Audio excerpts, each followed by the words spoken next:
And Ben Stein, who's not a Christian, he's Jewish, interviews a bunch of atheists about this. And at the end of the movie, he goes and he interviews Richard Dawkins, and he sits down with him and he says, Dr. Dawkins, how did life begin? And originally Dawkins said, oh, you know what, I have no idea. And Stein said, well, come on, what do you think your best guess is? And he said, well, I suppose you could say that life was brought here initially on Earth by aliens. At that point, Ben Stein said, I don't believe it. I don't believe it. Dr. Dawkins believes in intelligent design. Why? Why did he say that? Because an alien's an intelligent designer, right? Now, why would Dawkins be okay with an alien bringing life here but not God? I have a theory, and I'm speculating.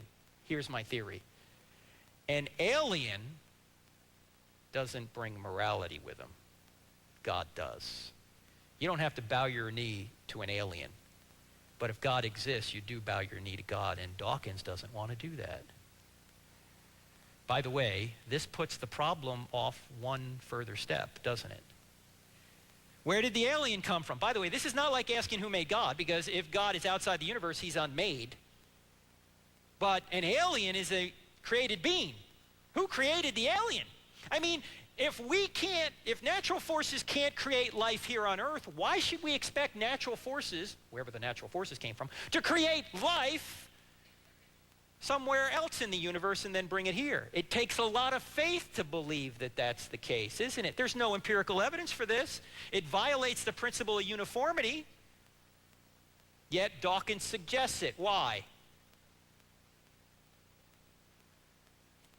Because that G word. You just want to avoid the G word. That's what it seems like to me. In fact, Ron Carlson, who died recently, a friend who used to go to college campuses and present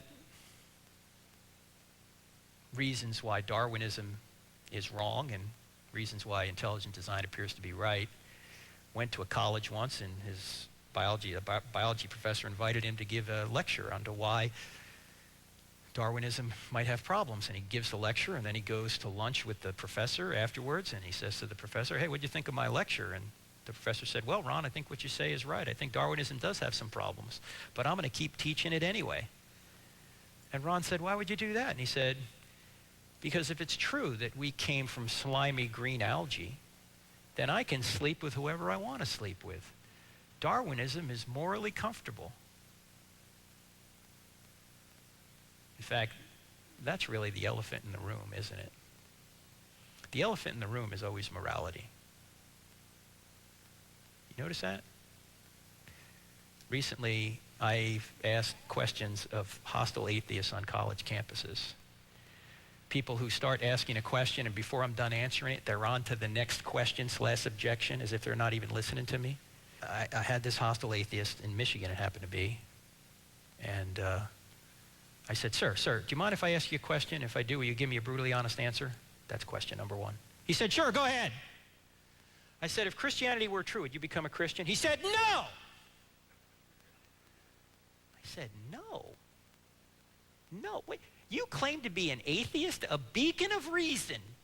Never mind that reason can't exist if atheism's true, because if we're just molecules in motion, if we're just materials, then we're not really thinking, we're just reacting.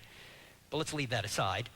You claim to be a beacon of reason, and I ask you, if something were true, would you believe it? And you say no? How is that reasonable?